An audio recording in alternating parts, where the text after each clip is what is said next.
Well, that was a movie. Hello and welcome back to First Thoughts. I'm Simon, this is Justin, and today we're giving our first thoughts on Spider-Man Brand New Day, which is like the soft reboot, but sequel to the previous Spider-Man trilogy with Tom Holland. We're doing it again, but now we are supposedly using real filmmaking, and we're doing it better this time. Hey man, we're street level now. We're starting over. We're street level, except for when we're not. Yeah, so I mean, it's all the cast of characters, you know. It's the MCU doesn't need an intro. It's Tom Holland's Spider-Man, which has been, I think hit or miss, maybe. I don't know. It's been, I guess that not hit or miss because it's been very consistent in quality. I figure, I guess the first three films, but it's like whether you like it or not. Yeah. It's some people love it, some people hate it, some people are, the Tobey Maguire loyalists. Some people say Andrew Garfield was the best Spider-Man. His movies just sucked. Don't worry about it. And then other people are like, Tom Holland's version is the most comic accurate, which always made me very confused because it's definitely the most deliberately not comic accurate, but let people believe what they want to believe. All three of them, I think, came out during, my review era, and I was kind of lukewarm across the board. I am a Sam Raimi loyalist. I think that the first two Spider-Man movies, feel like that. They're fun. No. I feel like... That's the third one right there. Yeah. I think the Tobey Maguire ones, the first two ones are, just great superhero movies. It was about as good as the genre could get, honestly. Third one, we all know, was not as good. Then the Andrew Garfield ones felt kind of unnecessary, but Andrew Garfield was very good at Spider-Man, so it was kind of like, I don't love the movie, but I love you. And then these movies came along, and it felt like kind of just bland MCU schlock, I guess. So when they were like, all right, well, we're going to reboot it-ish, light reboot, we're going to make it, friendly neighborhood Spider-Man.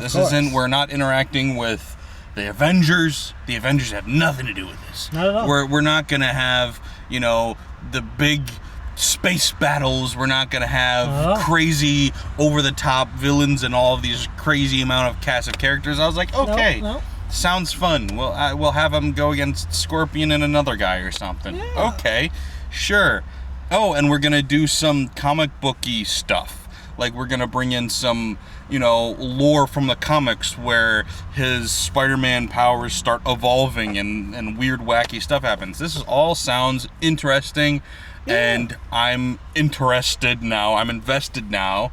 As a Spider-Man fan, not so much a, MCU Spider-Man fan, but as a fan of the character Spider-Man, I'm like, all right, you got me interested. I'm going to come see it.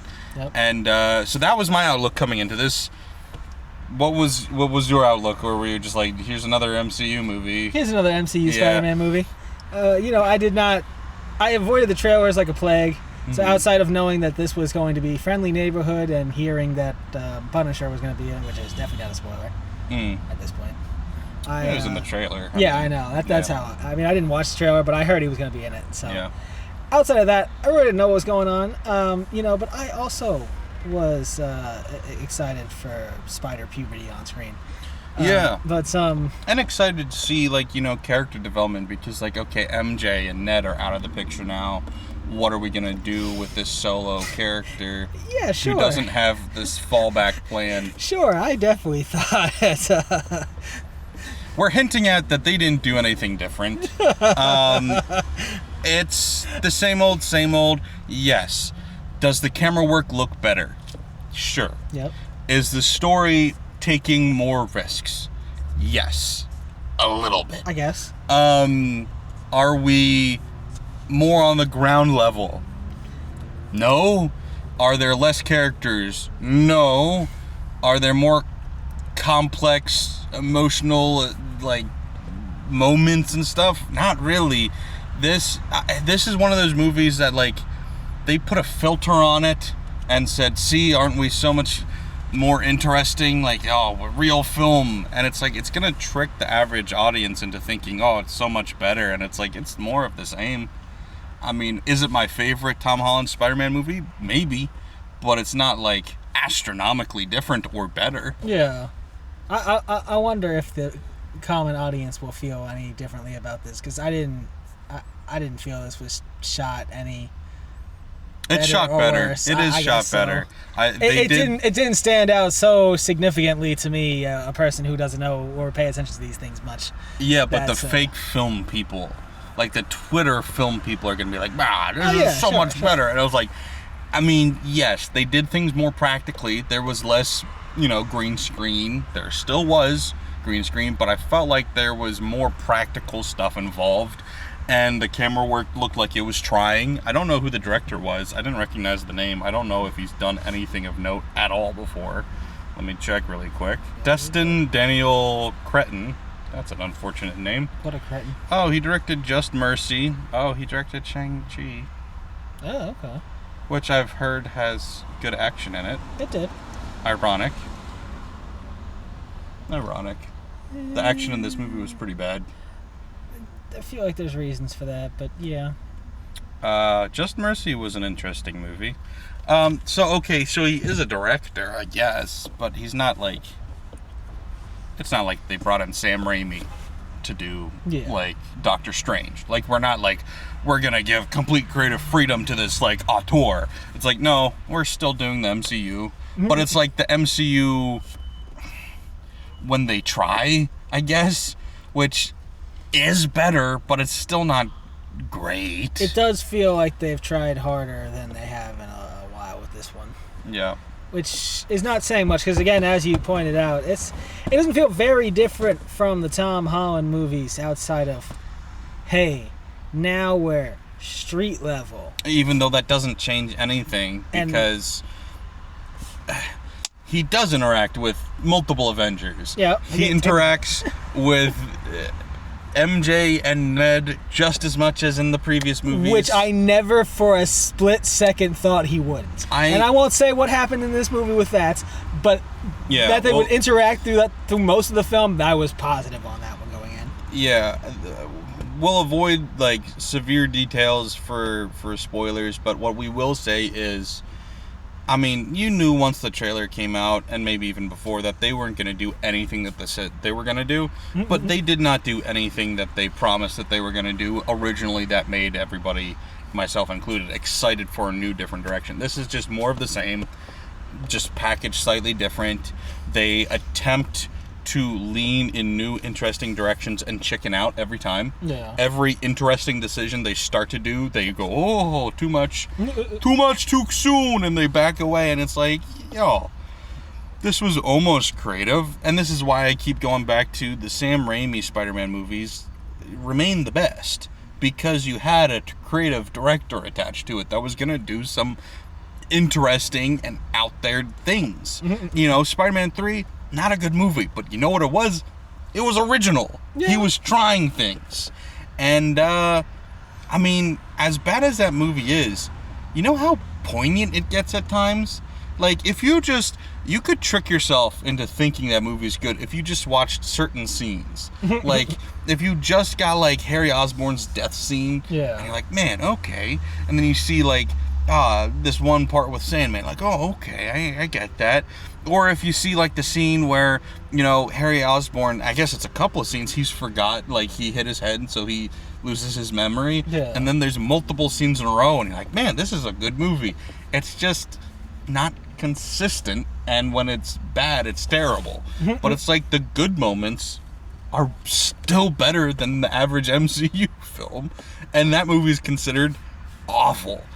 But yeah, I mean, I don't know. I should kind of reel it back in because, yeah, I did enjoy this, I think, more than any other Tom Holland MCU Spider-Man movie, I think. Would you agree? The third one still has all the nostalgia factor to it. Yeah, but have you rewatched it? Not without a giant audience? The movie's painful to watch without an audience. It really is. Yeah, I guess I haven't. Yeah, like I just recently I saw a clip pop up on Instagram where it was like, I forget the line that leads up to it, but they're like, we need Dr. Octavius, or we need something, whatever. And then Norman Osborn from off screen goes, I'm a bit of a scientist myself. And they all turn to look at him. And there's a solid, like, 5+ seconds of silence. Yeah, man. Intended for the audience to be losing their shit. And they're all just staring. And he's like... And they're like, okay, I'm back to the movie. That's how the whole movie is.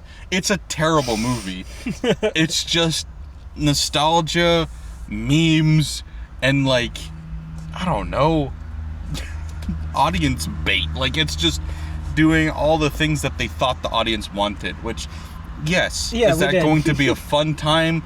Maybe, but the audience does not know what they genuinely want, because the audience wants a good movie. They just don't know what makes a good movie until they see it. And so they're like, oh, do this, do that. And it's like, yeah, that's not what makes a good movie, guys. But we wanted memes and 3 Spider-Men. You know, for him to save Gwen this time.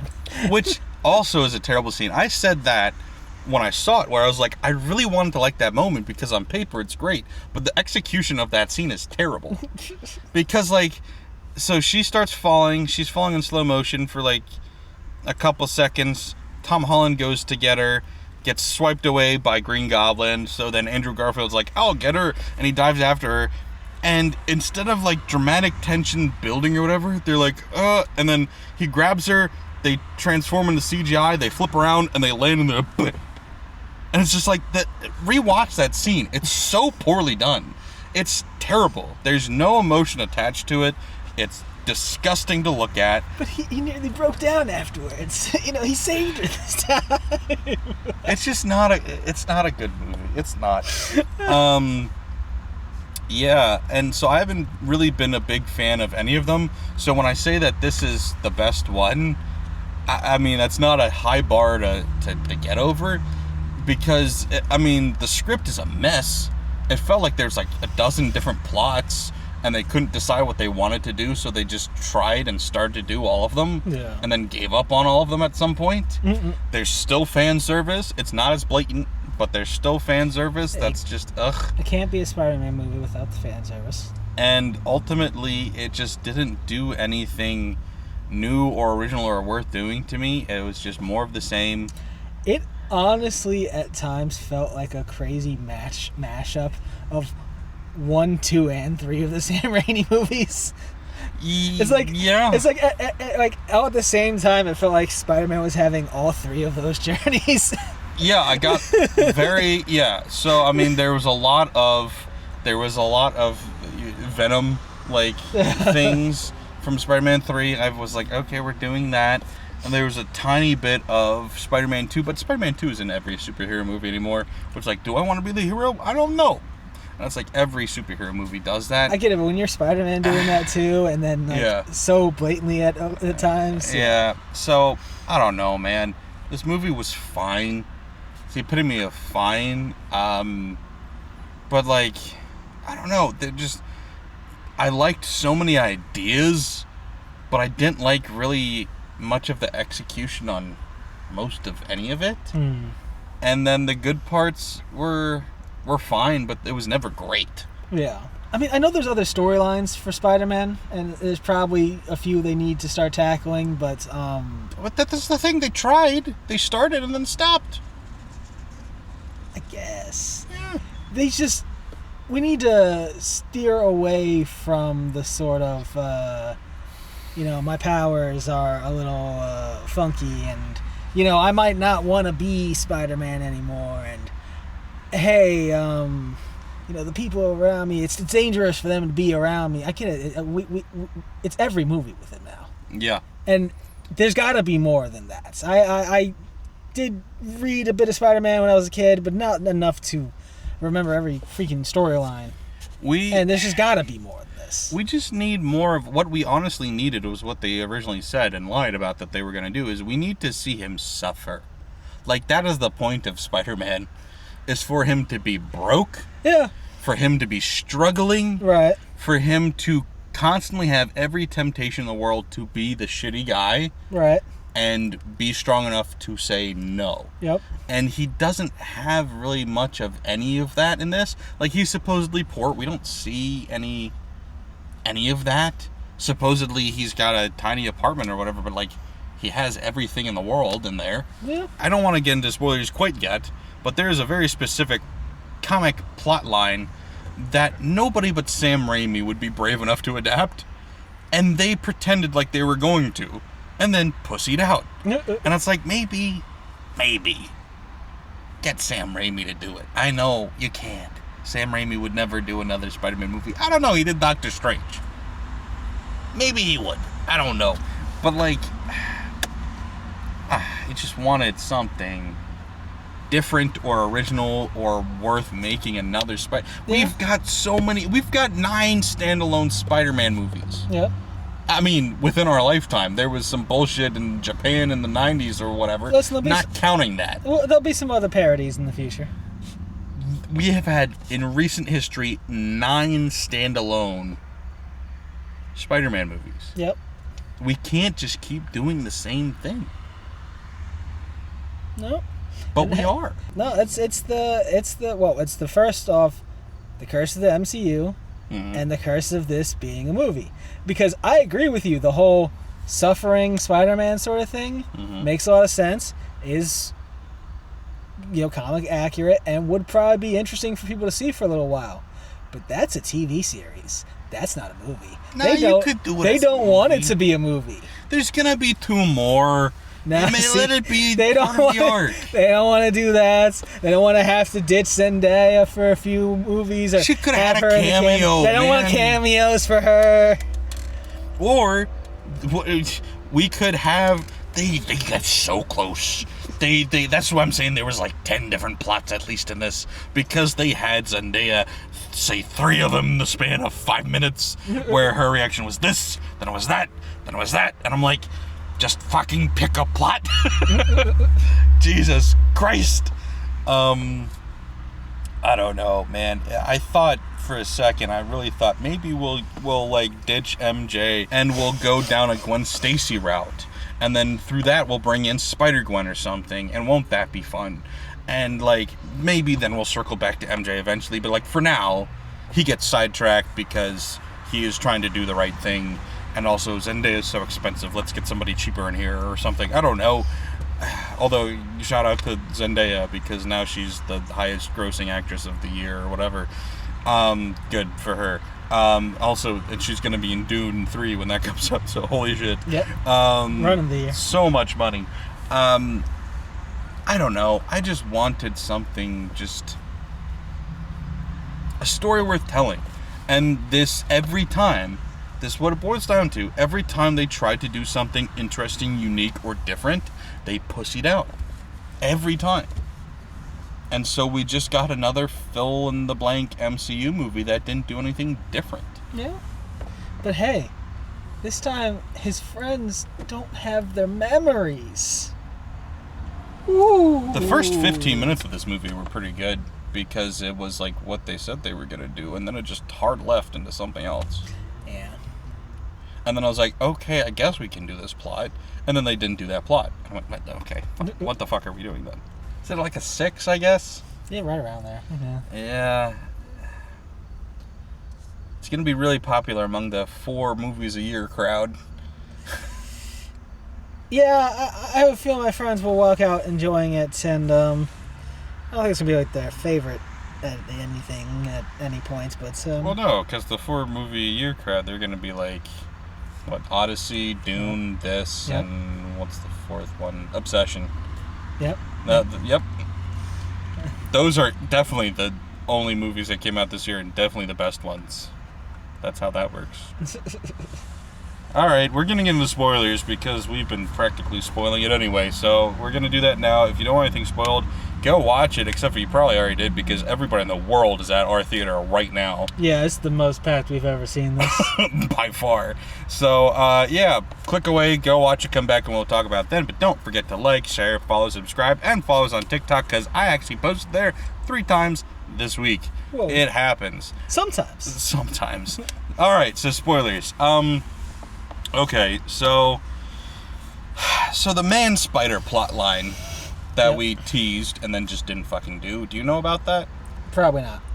So, in Man-Spider, or in Spider-Man, there's a thing called Man-Spider, which is where his genes go haywire in this. Like, Okay. you start to see that where he starts becoming extra spidery. That involves him being able to develop his own webs. That involves him, getting extra powerful. That involves him turning into a giant spider. Nice. Sam Raimi would have done that. Sam Raimi would have done the shit out of that. That would have been fucking awesome. We didn't fucking get that, did we? No, because we pussied out. Listen, it is an MCU mandate that Tom Holland is not allowed to turn into a giant spider. Yeah, but we can have him shirtless in a hot tub with, I was going to say a topless Florence Pugh, but she was wearing a tube top that they were pretending she wasn't. Yeah. But you could see it a couple times, because I looked. We were all looking, and unfortunately, yes, nobody does nudity anymore. I mean, Florence Pugh would. She's done like a dozen movies. Well, god damn it. They couldn't just let her do it and just keep her below the water. I think some of the water was definitely CGI colored too, because at a certain point I was like looking and I was like, you could see her elbow, which is here, but you couldn't see up here. And I'm like, that's artificially darkened, because that doesn't make any sense. But I will say, Florence Pugh in a spa, best part of the movie, hands down. It was. I wouldn't have left. I will say also, this movie did, in moments like that, feel very actually comic booky.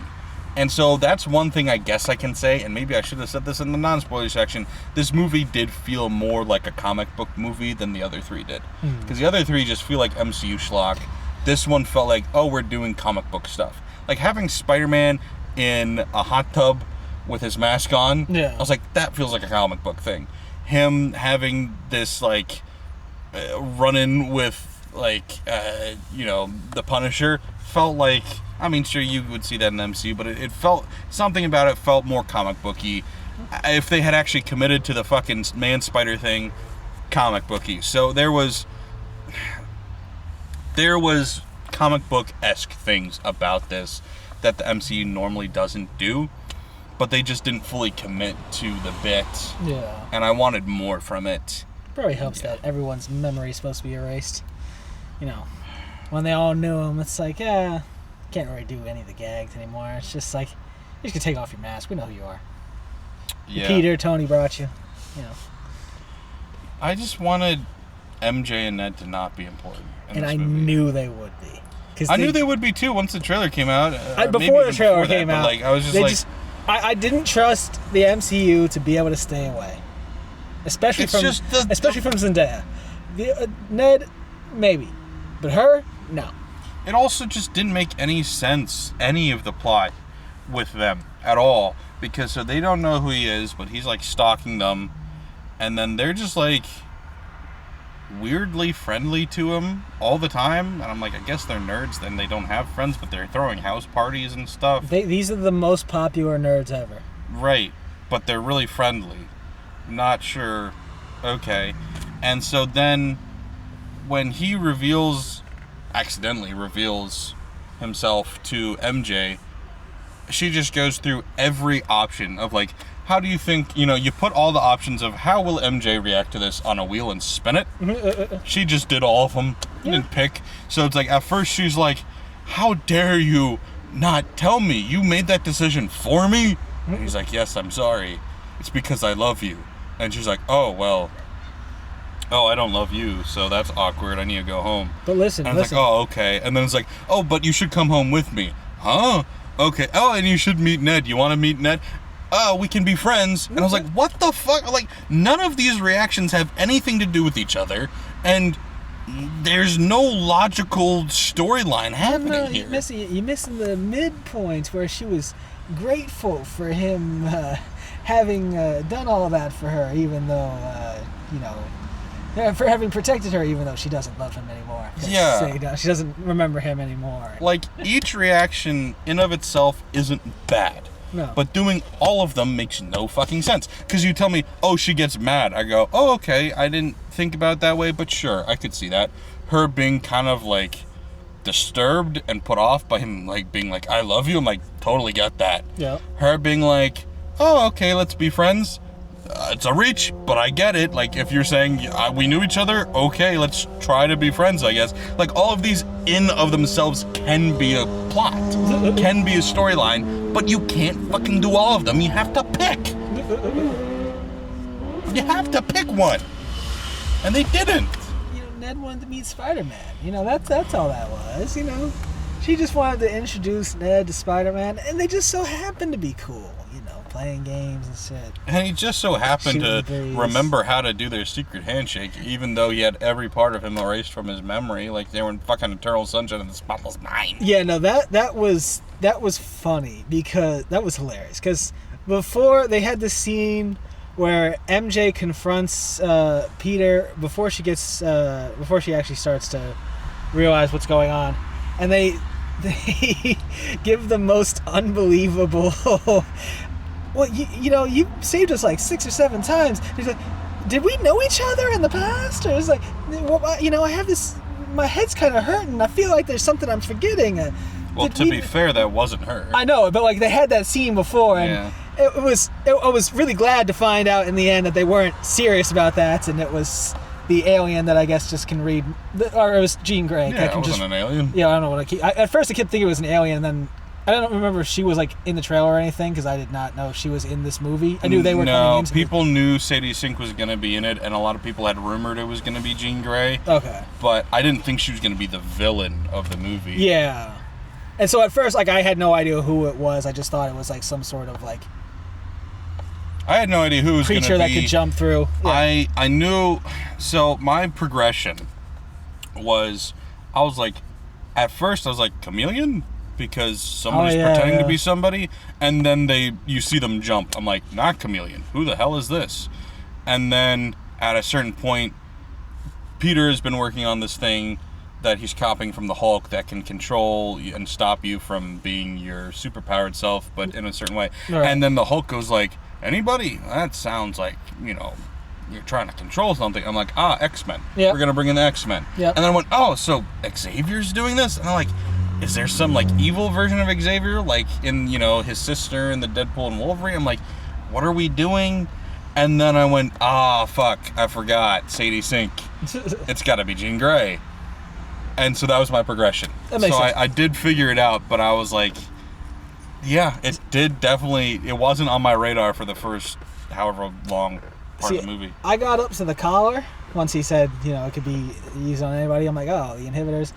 Did not remember she was in the movie, so I couldn't make that leap either. But like, they have this scene where, Jean's controlling her mind, and she's making Zendaya say all these things, like, all these really ridiculous things about like, my head feels fuzzy. I feel like I've forgotten some things. You say me all these times. Did we used to know each other? Did we used to be together?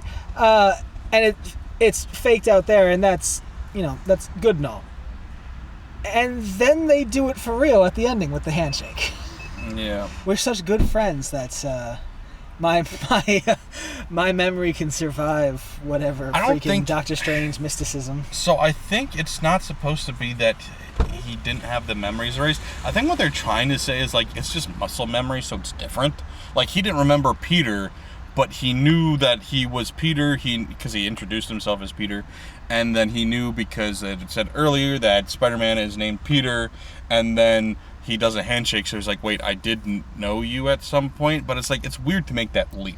See, I kind of agree with you, but I guess I go one step further, where I don't think it's just muscle memory. I think deep down he still remembers. I don't think it's because that doesn't. Well, no, I don't think it's gonna be like all his memories come back or anything, but like deep down he knows, and maybe a little bit leaks out as like storylines go on. I don't think there's any way they could possibly say that. I didn't, because that's really stupid. I'm not saying satisfactorily or that's a good idea. I'm just saying that's the impression they give me there. But it's, yeah, no, you know what's funny? I just realized this is Spider-Man Far From Home with Mysterio. Yeah. There was a scene in that, because that's when MJ finds out he's Spider-Man. It's in the second one. And I remember they like hint at it in the trailer. And I remember seeing that in the trailer and saying, oh, it's Mysterio, it's not her. Because that's too dumb. They wouldn't have it revealed like that. That's Mysterio, not her. He's tricking him. And then the movie happened and went, okay, never mind. And then the 2 movies later, they finally do the bad guy is secretly MJ thing. I'm like, you took way too long, guys. Catch the fuck up. Jean Grey as a plot device in this movie I guess. I mean, I like Jean Grey. I don't know why she had to be in this plot. There was too many things going on, because we're introducing the whole Jean Grey thing. We're doing the plot line with the Man-Spider thing. We're doing this, like, Punisher, buddy, good cop, bad cop thing. We're doing this, like, I don't know. It was just too much. Too many cooks in the kitchen. Where I was like, none of these are outright bad ideas, but, like, you need to just, like, pick something and go with it. Yeah. Where, like, if you're trying to get grounded, you're trying to get to street-level Spider-Man, friendly neighborhood Spider-Man, you need to cut out all the things that make MCU movies so bloated. Mm-mm. And, you know, in a way, sure. Did it remind me of, like, a Spider-Man video game where you just run into a different character every scene? Kind of. But then they stopped introducing new characters halfway through. I'm like, now I no longer feel that way. Yeah. But, like, when you go into a scene, it's like, oh, it's Black Widow for a scene. Cool, okay. Oh, and then you go into another scene, and it's Punisher for a scene. Oh, okay, cool. And you go into this, oh, it's Jean Grey. It's like, okay, I get that, cool. But then it's like, it's no longer a Spider-Man movie to me. You know, like the same way that Superman didn't feel like a Superman movie. We've got too much going on. Yeah. And it feels like an Avengers movie, because you've got multiple Avengers here. And I'm like, I just want Spider-Man doing a Spider-Man thing with one, maybe two villains tops. And not just multiple Avengers showing up. Is, you know, we have Florence show up. She's on camera a few times. We get her in the hot tub. That's great and all. But we have to have the Hulk show up, introduce the inhibitors, lose his inhibitor, Hulk out for a while.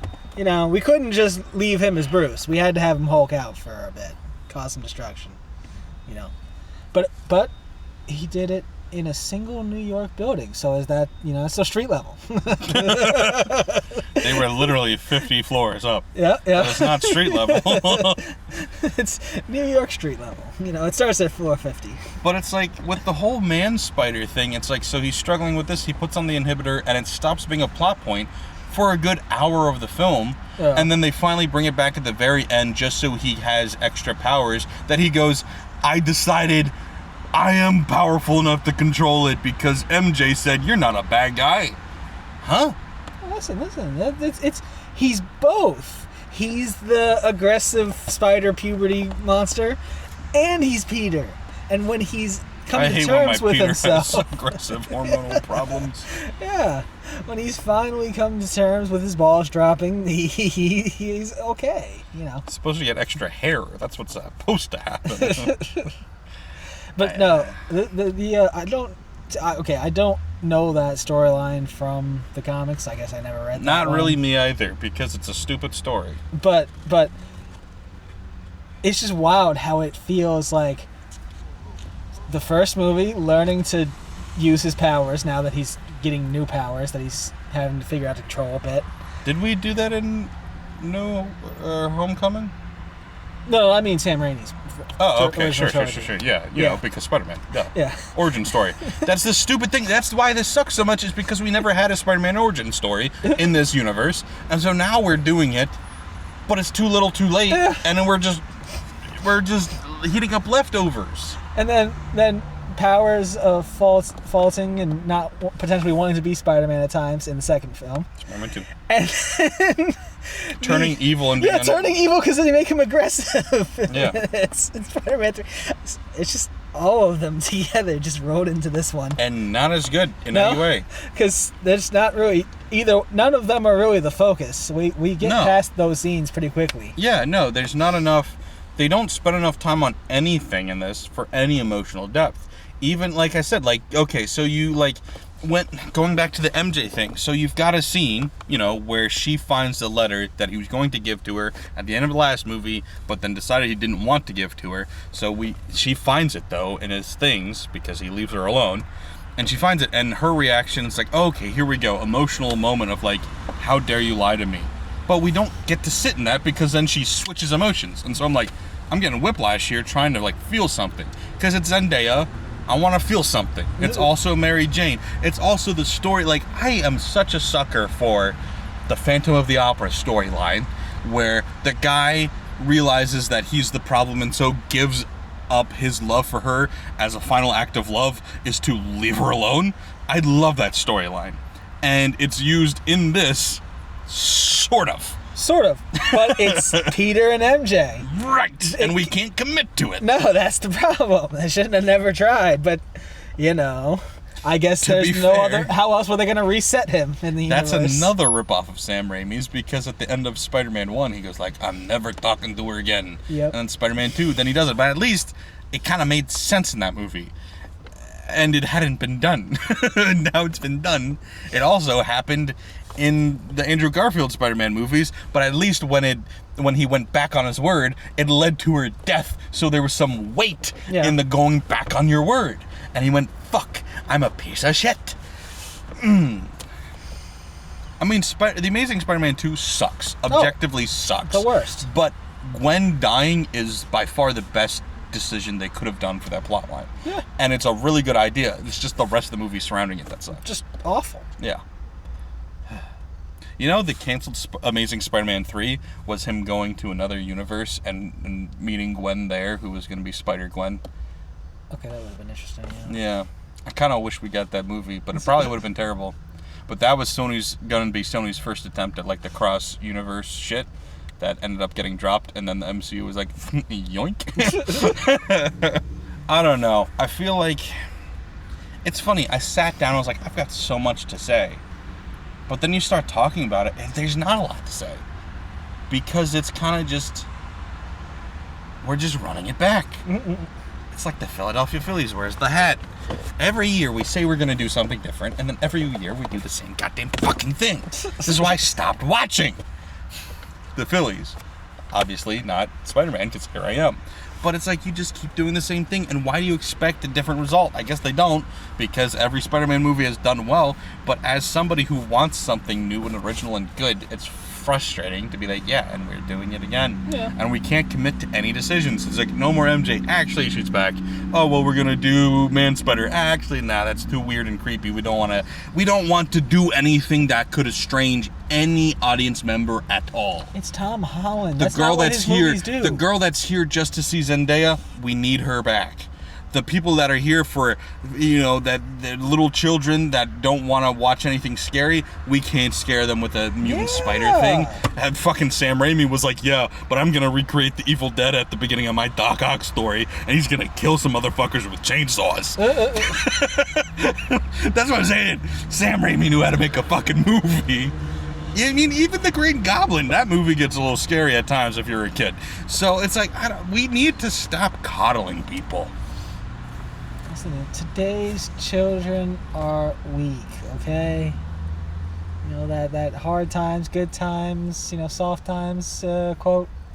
You butchered the hell out of it, but yes, I do. Listen, I never said I knew it. I said, it. You know that thing? Yeah, that thing. Those are the soft ones. You a soft taco or a hard taco, man? See? Hard times produce soft tacos. It's a conundrum. I don't know. I love soft tacos. Yeah, same. Hard tacos are stupid. You take one bite and the whole thing disintegrates. Yeah. Oh, speaking of disintegrating, how many fucking times are we going to kill Tom Holland? Okay, biggest pet peeve of the movie, and I completely forgot about it. Maybe second after MJ, but you're gonna fucking waste our time by faking out a kill. I don't need that. That was the one thing. Like, I get the guy next to you, big reactions and all, but when I saw that scene, I was like, no, how old's this guy? Is there something a little up here? Does he really think that they are killing Tom Holland in movie 4? I think dude next to me was high off of his ass. Not nowadays, I'm fine. But back in the day, I would have killed for whatever the hell he had. I've not had a movie cause such emotional roller coaster in me in maybe ever. Maybe it was the first movie he's ever seen in his life. It couldn't have been, though. I think it might have been the way he was reacting to plot twist. He's at least seen the other Tom Holland Spider-Man. Well, then this could be the first plot twist of his life. Yeah, it could be. But it's just like, I know you're not killing him. Why are we doing this? Nobody else in that theater believed that he was dying.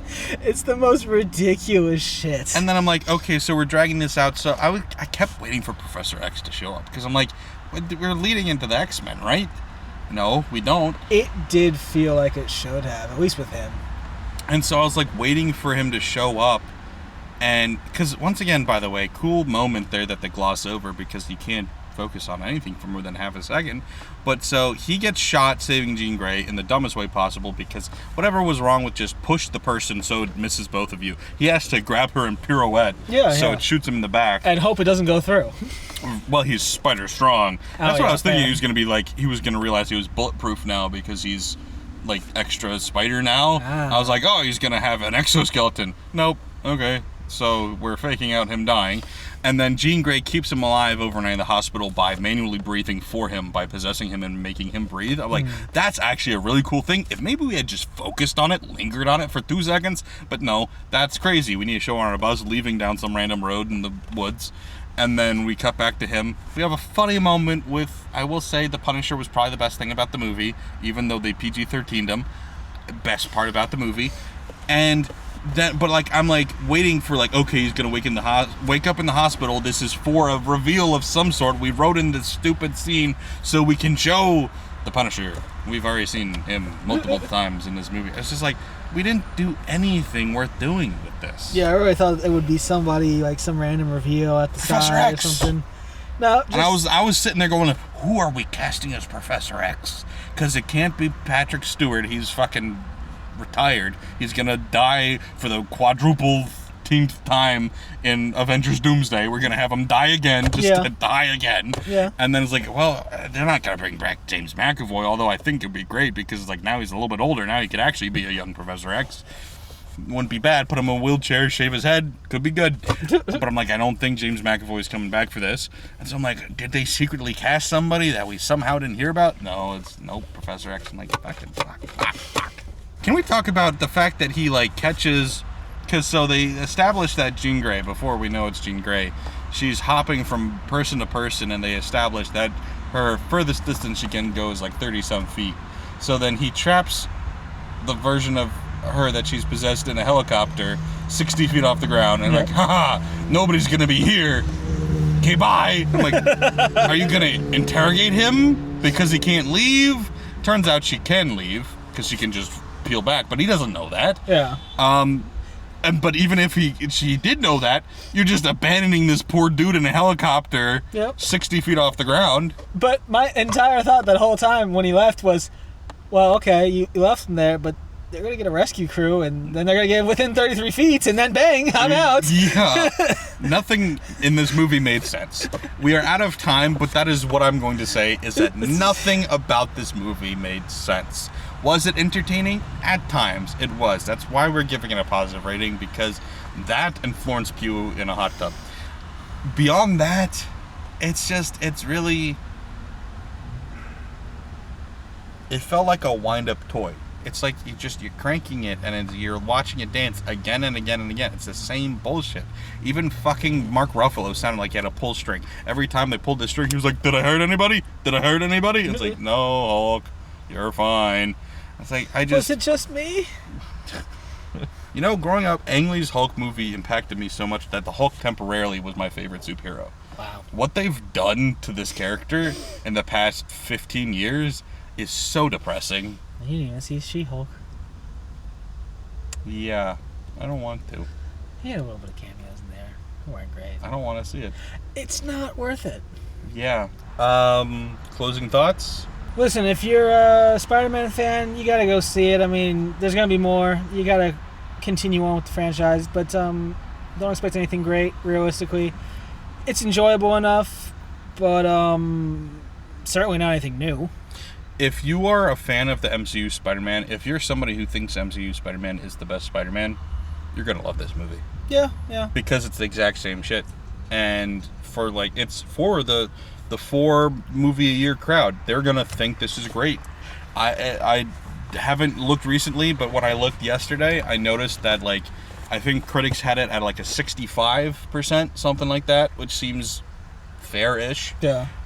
And then audiences had it ridiculously high. I'm sure it's gonna drop down, but it was 8 or something, and I was like, yeah, I'm not surprised, because this is it's gonna be the dumb fanboys going, it's great, and then everybody who actually watches movies was gonna be like, Yeah. Yeah, I could see this ending up like a 7 on some of those sites. Not saying I agree with that score, but I could see it ending up that audience score wise. Yeah. 7 out of 10. But like, I could see it being high 7s. yeah, it definitely Like could a be. 7-8. People who want the MCU are going to be pleased. And honestly, is this the best the MCU's been in the last few movies? Yeah. Probably. Is this the best? Is this going to be better than Doomsday? Probably. At the rate Doomsday's going, yeah, probably. Doomsday looks like it's going to be dog shit. Is Doomsday 2 movies or just 1? I know. I think it's just 1, but then there's going to be a direct sequel. It's going to be like Okay, that's Event Horizon or something. that's probably good because this felt like a lot for one film. All right, we're going to go. That's what we had to think. It's nothing special, but check it out if you already knew you're going to like it. That's who this movie's for. It's not going to change anybody's mind, though. Thanks for watching, guys. Please remember to like, share, follow, subscribe, and also follow us on TikTok because we post there. Sometimes. Thanks, guys. Bye. Bye.